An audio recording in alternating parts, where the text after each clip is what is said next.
Сәлеметсіздер ме, құрметті білім алушылар? Менің есімім Садықова Бағила, география пәнінің оқытушысымын. Егер бүгінгі сабаққа дайын болсаңыздар, бүгінгі сабағымызды бастайық. Бүгінгі сабақтың тақырыбы, балалар, экологиядағы инновациялық технологиялар. Ал бүгінгі сабақтың мақсаты экологиядағы бүкіл мәселелерді шешудегі инновациялық технологиялардың рөлін анықтау болып табылады. Ал енді инновациялық технологиялар не екенін соған анықтама беріп өтейік. Инновациялық технологиялар дегеніміз жаңашылдықты жүзеге асыруға бағытталған жаңа әдістер мен технологиялардың жиынтығы болып табылады. Инновациялық технологиялар қазіргі кезде біздің қоғамымызда өте көптеп қолданылады және де өте қажет, балалар. Яғни 21 ғасырда адамның әсерінен қоршаған ортаға өте қауіп төнгенін білесіңдер. Алдыңғы сабақтарда бұл тақырыптарға тоқталдық, Ал енді сол экологиялық мәселелерді шешуде инновациялық технологиялардың рөлін бүгінгі сабақта айқындаймыз, және де оны біз басқаша жасыл технологиялар деп атаймыз. Жасыл технологиялар дегеніміз тұрақты даму, сонымен бірге қоршаған ортадағы қайтадан өңдеу, екінші рет өңдеуге түскен заттарды өңдеуге байланысты инновациялық технологиялар болып табылады. Инновациялық технологиялар қоршаған ортаға кері әсер ететін экологиялық мәселелерді шешуге бағытталады. Экономикалық ынтымақтастық және даму ұйымының жүйелеуі бойынша жасыл технология келесі шараларды қамтиды. Жалпы экологиялық басқару, оған қалдықтарды реттеу, су мен ауаның ластануымен күресу, жерді қалпына келтіру, тағы басқалар жатады. Келесі қалпына келетін ресурстар.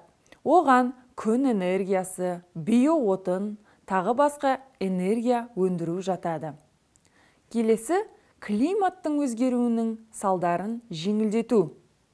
Және де атмосфераға зиянды қалдықтардың таралуын азайту. Ең соңғы, отынды пайдаланудың тиімділігін арттыру, сол сияқты ғимараттар мен жарық құралдарындағы энергия тиімділігін арттыру болып табылады. Балалар, яғни инновациялық технологияларды жеңілдету шаралары деп отырғанымыз, бұл жердегі бір сөзбен айтқан кезде табиғатты қалпына келтіруге бағытталған, яғни негізгі мақсаты осы болып табылады да, сонымен бірге ондағы ресурстардың сарқылуының алдын алады. Мысалға, мұнай, газ, көмір дәл осы қарқынмен қолданып кете беретін болсақ, әлемде оның қоры мүлдем қалмайды, Біз оны қалпына келтіріп алып отырмасақ, бізден кейінгі болашақ ұрпаққа не қалдырамыз деген сияқты мәселелер қазіргі дүние жүзінде бірінші орында тұр, балалар. Бізде 2017 жылы Қазақстанда Экспо 17 болды, Экспо 17-ның тақырыбы қандай? Future Energy, яғни болашақ энергия көздері. Осы экспода бүкіл мемлекеттер өздерінің болашақ ұрпақтарына қалдыратын энергия көздерін, жаңа инновациялық технологияларын алып келді, Мысалы, біздің Қазақстан баламалы энергия көздерінен судан, желден, күннен электроэнергиясын аламыз деген өздерінің ұсыныстарын ұсынды. Сол сияқты, мысалға, Таиланд жүгеріден электроэнергиясын өндіреді. Олар айтады, таиландтықтар, бұл биоресурс, ол біздің болашағымызға, болашақ ұрпағымызға қалады, ол сарқылмайды, бізде жер жеткілікті, оны егіп, содан энергия өндіреміз деп айтады. Яғни инновациялық технологиялардың мәнін сіздер ажыратып түсіндіңіздер деп ойлаймын. Балалар, адамзаттың дамуының екі ғана жолы бар. Оның біріншісі ақылды саясат, ақылды технология, ақылды ұйымдастыру болып табылады.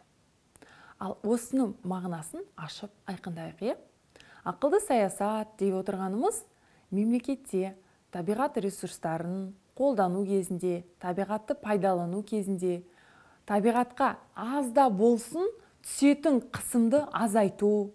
Мысалға, зиянды улы газдардың күшін, немесе қоқыс қалдықтарын аз тастау, оны қалпына келтіріп отыру, ластағаннан кейін ол жерді жинау деген сияқты. Бір ағаш кестің бе, 10 ағаш ек деп бізде бекерден бекер айтылмайды ғой бұл сөз. яғни табиғатқа деген қысымды азайту, соның барлығын ұйымдастыру, адамдарға экологиялық мәдениетті үйрету, осы негізгі бір адамзаттың дамуының бірінші себебі болып табылады балалар. Ал балалар, екінші жолы ол зиянды. Мысалға бізге өте қауіпті. Екінші жолы ол бізде табиғат ресурстарын пайдаланып, экологияны ластап, оны қалпына келтірмей, барлығын қолданып, табиғат ресурстары қашан бітеді деп, оның қорын біткенін күтіп, ормандарды өртеп, ағаштарды кесіп, оның қалпына келуін күтпей, табиғатқа ештеңе бермей, кері байланыс болмаса, біз осылай да болады. Бірақ бірінші жол бізді неге жетелейді? Жарқын болашаққа, таза, салауатты өмір салтына, қоғам мен қоршаған ортаның бірлескен бір жоғары деңгейдегі нәтижеге жетелесе, ал екіншісі бізді бір тұңғиықты қара түнекке алып келеді. Ал енді, балалар, сіздер білесіздер ме? Дүние жүзіндегі экологияны зерттеген ғалымдардың айтуы бойынша, адамзаттың алдында 40 жыл ғана уақыты бар қоршаған ортаны қалпына келтіру үшін. Яғни, біз 40 жылдың ішінде қоршаған ортаға тигізіп жатқан әсерді азайтып, оны қалпына келтіріп отырмайтын болсақ, озон қабаты тіптен жұқарып, мұздықтар еріп, әлемдік ғаламдық жылыну болып, ондан кейін адамзаттың алдағы іс әрекеттері, біздің өміріміз көз алдымызға елестету өте қиын болып табылады балалар. Экологиялық мәселелердің күрделілігін, шиеленіскендігін ескере отырып, бұл жерде қоғам, техникалық, экономикалық жағынан, экологиялық жағынан, жан-жақтама біз құқықтық жағынан бұны реттеуге кірісуіміз керек. Осы кезде табиғаттың қалпына келуіне бізге көмекке келетін жасыл технология, яғни инновациялық технологиялар болып табылады балалар. Инновациялық технологиялар экологияның біршама жақсаруына үлкен септігін тигізетіндігі қазіргі кезде айқын өзінің көрінісін тапқан. Жасыл технология ресурстарды пайдалануды біршама азайтып, жанама өнімдерді қолдануды, пайдаға асыруды жүзеге асырады. Инновациялық технологияларға байланысты қызық ақпараттарды назарларыңызға ұсынамын. Заманауи мұздатқыштар 1975 жылғы мұздатқышқа қарағанда электр энергиясын 75%-ға аз қолданады. Дамыған елдердегі әуе көлігі 1970 жылдардың басымен салыстырғанда әр жолаушыға шаққанда 50-60%-ға электр энергиясын аз пайдаланады. Ал жүк көлігі отынды тонна шақырымға 10-25%-ға аз қолданады. Келесі балалар, ақпараттық технологияларға тоқталайық. Ақпараттық технологиялар қазіргі кезде біздің қоғамымызда өте үлкен дамып келе жатқан сұранысқа ие технологиялар болып табылады. Ақпараттық технологиялар сонымен бірге қоғамдағы басқа қызметтің қоршаған ортаға тигізетін кері экологиялық әсерін азайту үшін үлкен әлеуетке ие. Жаһандық жылыну мен қоршаған ортадағы басқа да экологиялық мәселелерге қарсы әрекет етудің бір бөлігі ретінде ақпараттық технологияларға ерекше назар аудару керек. Ілеспе газ жандырылса, мұнай мен газ өндірісі тиімдірек болады. Бүгінде ол белсенді пайдаланылуда. Алдыңғы қатардағы технологиялар ескі мұнай кен орындарын ұзақ уақыт пайдалануға мүмкіндік береді. Жасыл құрылыста құрылыс материалдары қайта қолданылады. Қалдықтар қайта өңделеді. Жаңа оқшаулағыш материалдар мен балама энергия көздері пайдаланылады.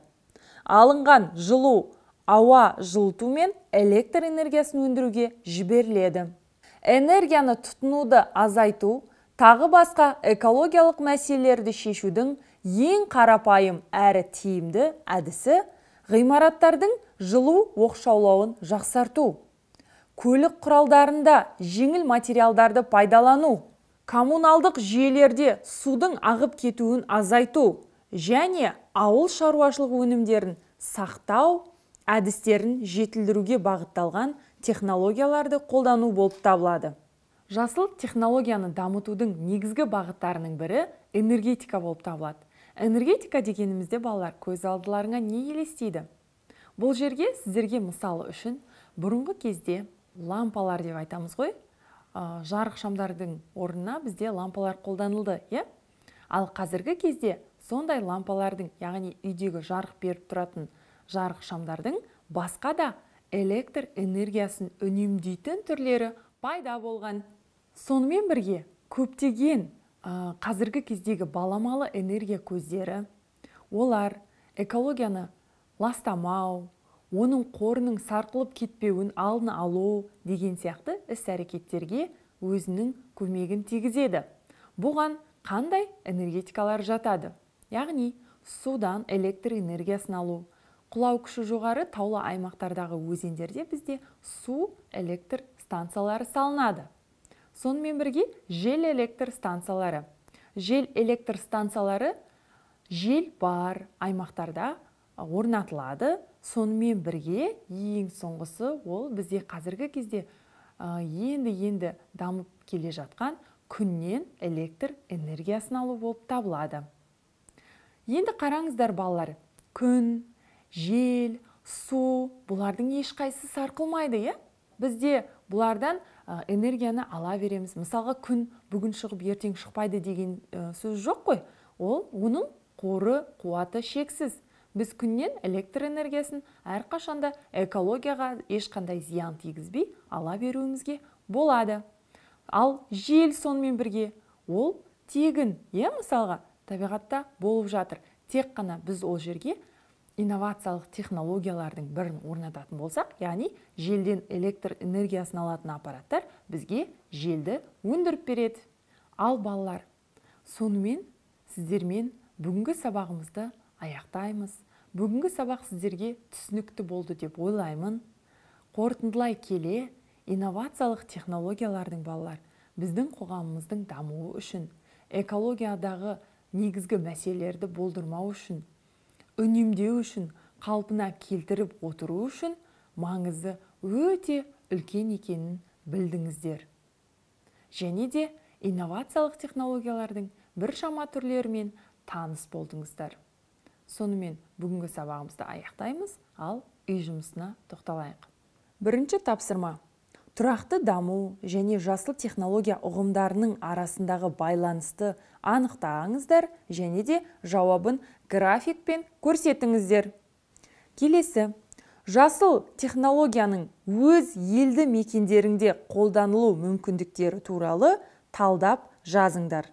Осымен үй жұмысы сіздерге түсінікті болса, келесі сабақта жүздескенше сау болыңыздар.